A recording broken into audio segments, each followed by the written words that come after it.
Desa Latomatua terdiri dari 294 kepala keluarga. Lokasinya yang berada di tengah hutan membuat warga desa menggantungkan hidup mereka dari hutan yang ada di sekitarnya.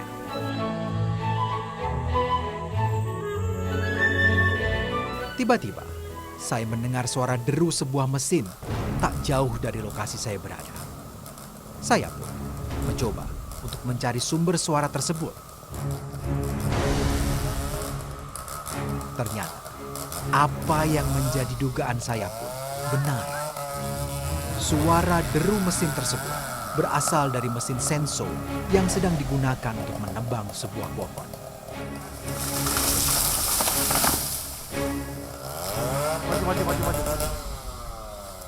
Saya pun mencoba untuk menghampiri para penebang pohon tersebut. Tanpa canggung dan dengan cekatan, mereka melanjutkan pekerjaan membagi batang pohon tersebut menjadi beberapa bagian. Kabupaten Konawe memang banyak ditemukan aktivitas penebangan hutan secara ilegal. Salah satunya adalah yang berada di Desa Latomatua, Kecamatan Latoma. Dalam menebang pohon, biasanya mereka melakukan secara berkelompok. Dari semua tugas yang ada, operator memiliki tugas paling vital dalam aktivitas ini. Karena merekalah yang dapat membentuk pohon-pohon besar ini menjadi bilah-bilah kayu yang dapat dijual. Alat pengukur sederhana yang terbuat dari tali dan karbon hitam ini menjadi peralatan wajib mereka saat akan membentuk bantalan kayu.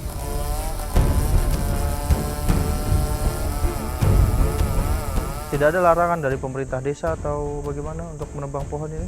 Kalau di kebun sendiri tidak ada larang. Oh. Dari pemerintah, desa tidak. Yang penting kebun sendiri. Yang ada larangan itu ya? Yang di luar dari kawasan. Oh gitu. Kenapa dilarang katanya Pak? Anunya pemerintah wilayah, katanya di pemerintah, makanya dilarang. Oh wilayah punya pemerintah ya?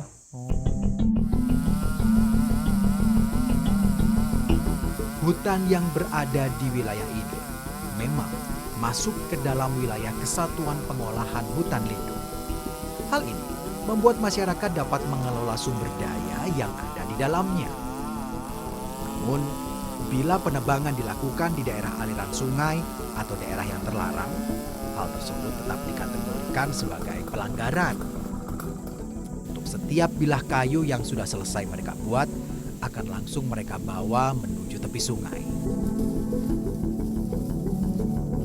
Sungai-sungai kecil berupa rawa yang berada di sekitar hutan membantu mereka saat membawa bilah kayu dari lokasi penebangan yang berada jauh di dalam hutan.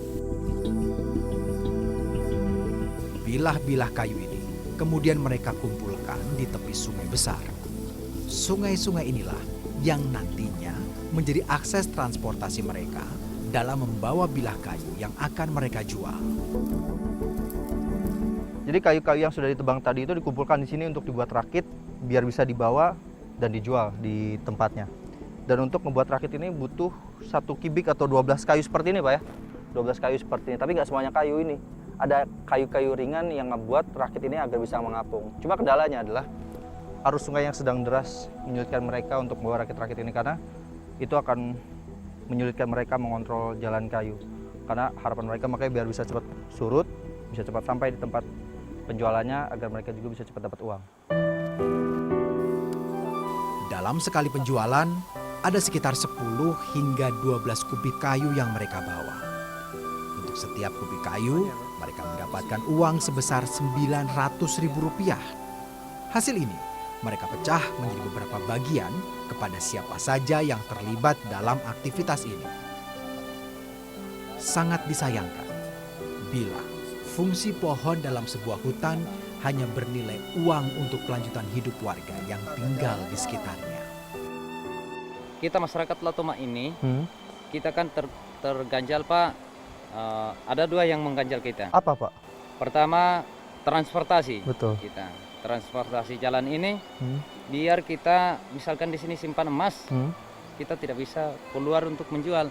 Betul. Jadi satu-satunya jalan yang bisa membenahi untuk kebutuhan sehari-hari ini, harus kita kerja di kayu ini. Terpaksa kita harus kerjakan ini. Meski penebangan dilakukan di wilayah Kesatuan Pengolahan Hutan Lindung, tetap saja kegiatan ini dapat merusak alam.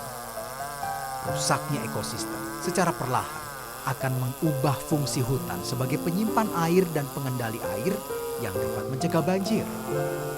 Salah satu dampak buruk penebangan di sekitar hutan adalah bencana banjir yang terjadi di Kota Kendari beberapa waktu silam. Selain menebang pohon, masyarakat yang tinggal di Desa Latomatua juga memilih untuk membudidayakan pohon nilam untuk menyambung hidup mereka. Hasil panen yang mencapai 3 kali dalam setahun menjadi alasan warga mengubah lahan-lahan yang mereka miliki dengan pohon nilam. Tak ada perawatan khusus dalam membudidayakan tanaman ini. Lahan terbuka dan sinar matahari cukup untuk mendapatkan pohon nilam yang baik. Tak jarang, mereka meminjam lahan-lahan tidur milik warga desa untuk ditanami pohon nilam saat lahan mereka belum siap untuk ditanami.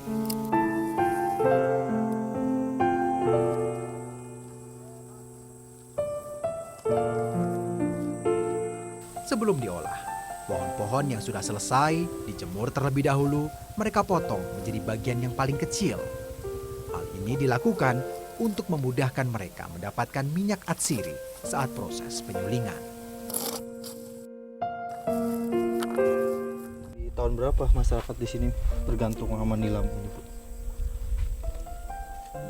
2013. Di tahun 2013 ya? Iya. Oh, sebelumnya itu ada yang ngerti nggak sih harga dari nilam ini sebenarnya? Sementara harga nilamnya itu 2017 cuma 1.500. Oh, 1.500? Iya. Sedikit sekali. Iya.